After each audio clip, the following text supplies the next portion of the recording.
नाजरीन, आज बात करेंगे दुनिया की सबसे रहस्यमयी जगहों में से एक पिरामिड ऑफ गीजा के बारे में, जिसके बारे साइंटिस्ट भी आज तक पूरी तरह से नहीं जान सके, जिसकी वजह से आज भी पिरामिड एक रहस्यमयी विषय बना हुआ है। सो आज इस बारे ही डिटेल में बात करेंगे। सो अगर आप इस वीडियो को लास्ट तक देखते हो तो आपको बहुत कुछ नया सीखने को मिल सकता है। पिरामिड्स इसलिए रहस्यमयी है क्योंकि इसके बारे आज के साइंटिस्ट भी पूरी तरह से पता नहीं लगा पाए कि आज से 4000 साल पहले इस तरह की साइंस एक्यूरेट बिल्डिंग कैसे बनाई गई होगी, और इसलिए the great pyramid of Giza के साथ एलियंस का नाम भी जुड़ता है।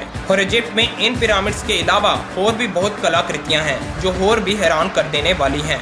उस समय उनके पास ऐसी क्या टेक्नोलॉजी थी जिससे उन्होंने पिरामिड्स को बिल्कुल सटीक ओरियन कॉन्स्टेलेशन स्टार्स के नीचे बनाया, और कैसे ये चारों दिशाओं की तरफ सटीक हैं, यानी चारों दिशाओं के बिल्कुल सेंटर में हैं। और इन्होंने कैसे पूरी दुनिया को मेजर कर लिया था, और इन्हें बनाने में ऐसे कौन से इंजीनियर्स का हाथ था जिन्होंने इसे अर्थक्वेक प्रूफ के साथ साथ पिरामिड्स की सभी साइड्स को 51.5 डिग्री के एंगल पर सेट कर दिया। और इसकी चारों दीवारों की लंबाई भी एग्जैक्टली 230 मीटर ही कैसे है, और आखिर पिरामिड्स के अंदर नेचुरल एसी कैसे बनाया गया था, जिसे जानने के लिए साइंटिस्ट ने एक रोबोटिक कैमरा को पिरामिड्स के अंदर भेजा तो उन्हें एक स्लैब नजर आई, और जब उस स्लैब में ड्रिल कर एक होल किया गया तब सभी हैरान रह गए। लेकिन आखिर क्यों? The Great Pyramid is arguably the most enigmatic structure on the face of the earth.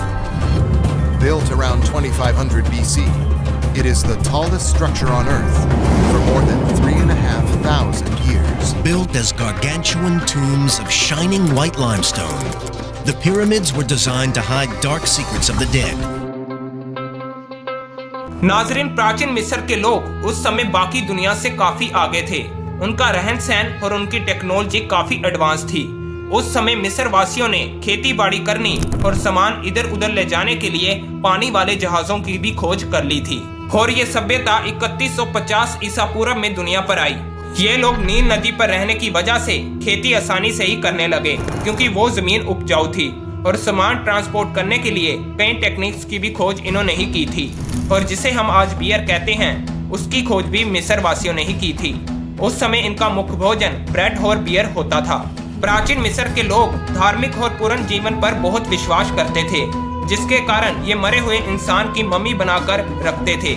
मतलब मरे हुए इंसान पर एक खास लेप लगाकर पट्टियों से लपेट कर ताबूत में रखते थे, और उसमें मरे हुए इंसान की हर मनपसंद चीज रखी जाती थी, जैसे खाना पीना, सोना चांदी, हीरे और सुंदरता का सामान। और ये उस इंसान के कुछ शरीर के अंगों को, जैसे किडनी, लिवर और दिमाग को पहले ही निकाल लेते थे, क्योंकि ये मानते थे कि इंसान अपने दिल दिमाग से ही सभी दुख सुख अनुभव करता है, और इसीलिए वो नाक के द्वारा दिमाग को बाहर निकाल लेते थे। और अगर किसी राजा या रानी की मौत होती थी तो उनकी मम्मी के साथ उनके नौकर को भी जिंदा ही दफना दिया जाता था, क्योंकि उनका मानना था कि जब वो जिंदा होंगे तो उनकी रक्षा के लिए उनके नौकर उनके साथ रहेंगे। और इसी पूर्ण जीवन के साथ इजिप्ट के पिरामिड्स को भी जोड़ा जाता है। और एक थ्योरी तो ये भी मानी जाती है कि पिरामिड्स एक पावर प्लांट थे जिससे बिजली बनाई जाती थी, और इजिप्ट के लोगों ने बिजली बनाना सीख लिया था उस समय में। और ये थ्योरी निकोला टेस्ला द्वारा दी गई थी। और इस थ्योरी को प्रूव करने के लिए इनके आर्ट वर्क्स भी दिखाए जाते हैं, जो कि एक बल्ब के जैसे दिखते हैं।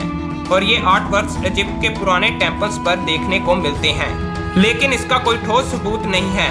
अगर उन्होंने बल्ब बनाया था तो उसका कोई अंश नहीं मिला, इसलिए ये सिर्फ एक थ्योरी ही रह जाती है। वैसे सबसे ज्यादा सटीक जो थ्योरी मानी जाती है वो यही है कि इसे मकबरे के तौर पर बनाया गया था। जितना आलीशान इसे बनाया जाएगा, जितना लग्जरी सामान रखा जाएगा हमारे राजा के पास, उतनी ज्यादा बढ़िया आलीशान आफ्टर लाइफ होगी हमारे राजा की, मतलब कि पूर्ण जीवन के बाद। The great pyramid of Giza जो फेरो खुफू ने बनाया था, और दूसरा पिरामिड ऑफ खाफरे जो खुफू के बेटे खाफरे ने बनाया था। और आपको बता दें कि एंशिएंट इजिप्ट में जो राजा महाराजा होते थे उन्हें फेरो कहकर बुलाया जाता था। और तीसरा पिरामिड ऑफ मेनकोरे जिसे खाफरे के बेटे मेनकोरे ने बनाया था। इजिप्ट में टोटल ऐसे 118 पिरामिड्स हैं, लेकिन सूडान में इजिप्ट से भी ज्यादा 200 पिरामिड्स मौजूद हैं। लेकिन मिस्र के पिरामिड्स में इतनी मिस्ट्रीज छुपी हैं कि ये कोई इत्तेफाक नहीं लगता। इनके पीछे का जो सच अभी तक सामने आया है, इस बार ही आपको बताते हैं। बताया जाता है कि इनमें जो सबसे बड़ा पिरामिड ऑफ गीजा है उसमें 23 लाख के करीब पत्थर लगे हैं, और एक पत्थर का साइज 3 हाथियों के बराबर है। जिसे मूव करना आज के समय में काफी मुश्किल है। और ये 2700 किलो से लेकर 70,000 किलो वजन के पत्थर के ब्लॉक हैं। और आज के समय की आधुनिक क्रेन भी ज्यादा से ज्यादा 20,000 का वजन ही उठा सकती है। लेकिन ये पिरामिड आज से 4000 साल पहले बनाए गए हैं। उस समय ये कारनामा कैसे किया गया होगा, यही कारण है कि इन्हें एलियंस के साथ जोड़ा जाता है। आसमान में ओरियन बेल्ट नाम के 3 तारे हैं जो इन 3 पिरामिड के बिल्कुल ऊपर हैं, जिनमें एक तारा बड़ा, दूसरा तारा छोटा और तीसरा तारा सबसे छोटा है। उसी तरह ये पिरामिड्स हैं। इन्हें बनाने में 23 लाख नॉर्मल पत्थर, 50 टन ग्रेनाइट पत्थर और कई टन लाइमस्टोन का इस्तेमाल किया गया था। ये पिरामिड 13 एकड़ में बनाया गया है और जमीन से 480 फीट ऊंचा है। इन पिरामिड्स की नींव पक्की करनी सबसे जरूरी काम था और उसके बाद इनका लेवल निकालना सबसे बड़ा चैलेंज था, क्योंकि ना तो उनके पास लेजर लेवलर था और ना ही बबल लेवलर था। एक्सपर्ट्स का मानना है कि पिरामिड्स की चारों साइड्स पर खड्डा कर पानी भरा गया होगा और एक साइड के पानी के लेवल से दूसरे साइड के पानी के लेवल को मैच किया गया होगा, या फिर एंशिएंट इजिप्शियंस ने इस टूल का इस्तेमाल किया होगा जिसे जमीन पर रखकर देखा जाता है कि बीच वाला पत्थर बिल्कुल सेंटर पर आ रहा है या नहीं। अगर पत्थर सेंटर में आता है तो इसका मतलब है कि जमीन परफेक्टली लेवल्ड है। और इसके बाद आज से 4000 साल पहले जिस समय कंपास भी नहीं बना था, उस समय इजिप्ट के लोगों ने एक ऐसी बिल्डिंग खड़ी कर दी जो चारों दिशाओं की तरफ बिल्कुल सेम है। इसमें 0.05 डिग्री का फर्क है जो समय के साथ धरती की प्लेट्स मूव होने के कारण भी हो सकता है। और बहुत से एक्सपर्ट्स का ये भी कहना है कि उस समय के इजिप्शियंस ने तारों की दिशाओं से चारों दिशाओं का पता लगाया होगा, या फिर परछाई की टेक्निक से भी ये पता लगाया जा सकता है। और दावा तो ये भी किया जाता है कि उस समय इसे बनाने में सिर्फ 20 साल लगे थे। और बहुत से लोगों का ये भी सोचना है कि यहाँ पर काम करने वाले गुलाम थे जिनसे जबरदस्ती पिरामिड्स को बनवाया गया था, लेकिन असल में वो लोग अपने राजा के वफादार थे जो खुशी खुशी ये काम करते रहे। उन्हें पूरा अच्छा खाना दिया जाता था और दिन की 2 से 3 लीटर बियर भी दी जाती थी। और वो लोग इजिप्ट के लोगों से ज्यादा तकड़े थे। ये बाद में उनकी हड्डियों से पता लगाया गया था और उनके चोट लगने पर ऑपरेशन भी किए गए थे और उनकी टूटी हड्डियां भी जोड़ी गई थी। वो लोग मजबूरी में काम नहीं करते थे, वो पूरी तरह से हाई स्किल वाले लोग थे। और पिरामिड ऑफ गीजा को बनाने के लिए 1 लाख मजदूरों ने 20 साल दिन रात काम किया था। और पत्थरों को काटने के लिए हथियार कॉपर में आर्सेनिक केमिकल मिक्स कर बनाए जाते थे, जिससे वो मजबूत से मजबूत पत्थर को लकड़ी के हथौड़े से ही तराश देते थे। और पत्थर को काटने के लिए पत्थर का गैप देखा जाता था और उस गैप में सूखी लकड़ियों को फंसा दिया जाता था और उसमें पानी डाल दिया जाता था। फिर लकड़ी के फूलने पर पत्थर बीच में से ही टूट जाता था और इन पत्थरों को 250 किलोमीटर दूर टोरा से नदी के रास्ते एक लकड़ी की राफ्ट बनाकर लाया जाता था। और ये सब इनकी पुरानी पेंटिंग्स में भी देखा जा सकता है। जैसे बर्फ पर स्केटिंग की जाती है वैसे ही रेत पर भी की जा सकती है। लेकिन अगर किसी भारी चीज को मूव करना हो तो रेत में ठीक मात्रा में पानी होना चाहिए, जिससे हम किसी भी भारी चीज को आसानी से मूव कर सकते हैं, जैसे आप इस पेंटिंग में भी देख सकते हो। सो उन्होंने उस समय पत्थर तो मूव कर लिए होंगे, लेकिन इतनी ऊपर कैसे पहुंचाए होंगे जो 3 हाथियों के बराबर एक पत्थर था। सो इसे साइंटिस्ट ने अपनी थ्योरीज में सोल्व किया है और ये सभी जेन्युइन थ्योरीज हैं जिन्हें सच माना जा सकता है। पहली थ्योरी ये है कि इन्होंने एक स्लोप बनाई होगी जिसे पिरामिड्स के साथ साथ लंबा करते गए होंगे। और ये आर्ट से आप समझ सकते हैं कि पत्थर ऊपर ले जाने के लिए इन्होंने लकड़ी के डंडे लगाए होंगे और रस्सियों के साथ खींचकर ऊपर ले गए होंगे। सेकंड थ्योरी कहती है या तो इन्होंने स्पाइरल ट्रैक जैसे रैंप बनाया होगा या फिर जिगजैग पैटर्न में स्लोप को बनाया होगा और इसी रास्ते से पत्थरों को ऊपर लेकर गए होंगे। थर्ड थ्योरी कहती है कि इन्होंने पत्थरों को एक दूसरे पर रखने के लिए एक लीवर का इस्तेमाल किया होगा, जैसे आप इस पिक्चर में देख सकते हो, जैसे एक क्रेन काम करती है। और इसी टेक्निक से ये पानी निकालने का भी इस्तेमाल करते थे। अब एक तरफ ये कहा जाता है कि ये पिरामिड्स 20 सालों में बनाए गए हैं, लेकिन इन थ्योरीज के हिसाब से अगर 20,000 लोग एक एक कर पत्थर को ऊपर तक पहुंचाते हैं तो हर 3 मिनट बाद एक पत्थर टॉप तक पहुंचना चाहिए, वो भी बिना रुके 20 साल। मतलब 1 घंटे के 20 पत्थर और 12 घंटे के 240 पत्थर। सो क्या आपको लगता है कि इन थ्योरीज के हिसाब से इतनी स्पीड काम किया गया होगा, या फिर ये कहना गलत होगा कि ये 20 सालों में तैयार हुए होंगे? सो ये पिरामिड बनाने वाली थ्योरीज सुनने में बहुत हद तक सही लगती हैं, लेकिन आज तक भी ये मिस्ट्री बनी हुई है। पिरामिड्स में बहुत सारी सुरंगें भी बनी हुई हैं, जिनमें से पिरामिड ऑफ गीजा की 3 सुरंगें ही डिस्कवर की गई हैं। और एक बार साइंटिस्ट की टीम ने एक रोबोटिक कैमरा को इसके अंदर भेजकर देखा कि आखिर इसके अंदर क्या है।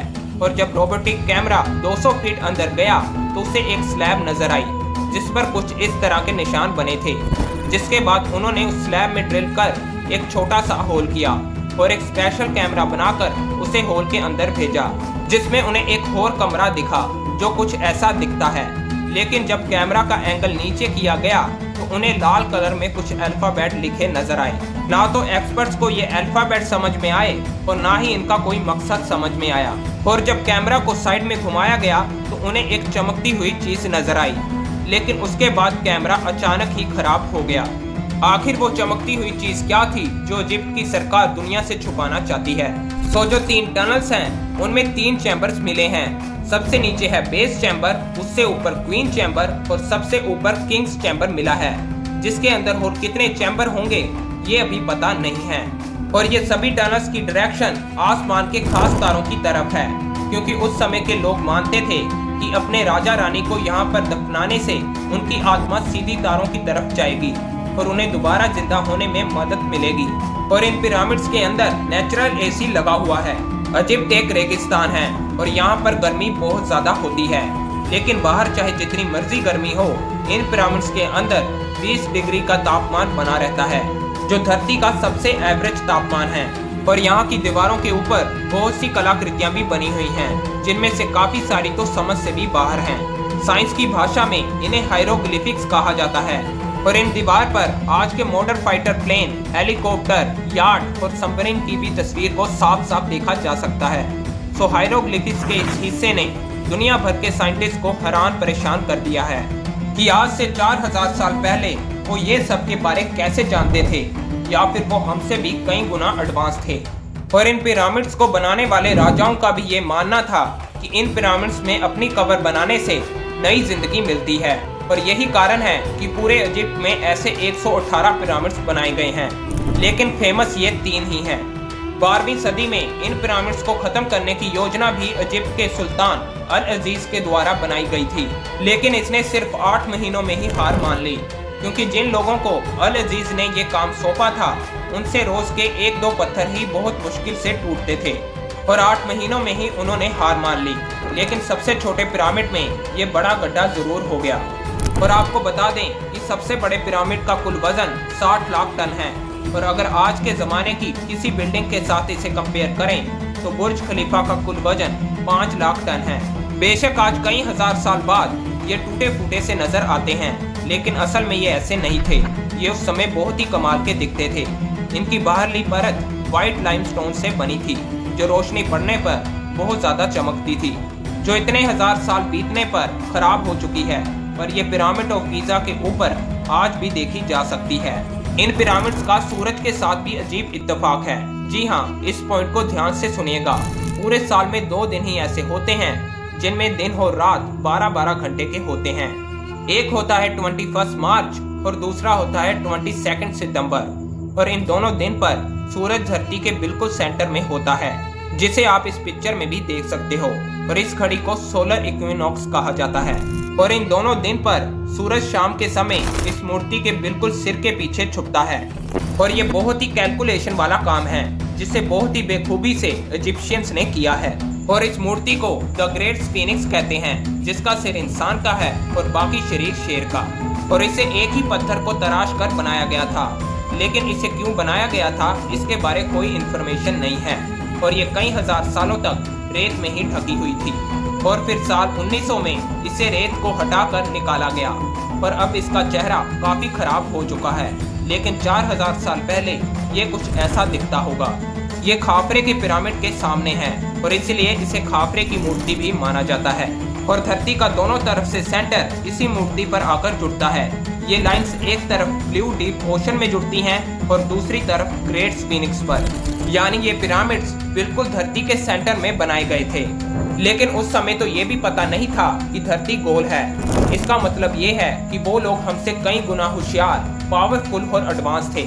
और ये भी हो सकता है कि इजिप्ट की सरकार ने इसके बारे पहले ही सब कुछ खुफिया तरीके से जान लिया हो, इसके अंदर क्या है और इसे क्यों बनाया गया था।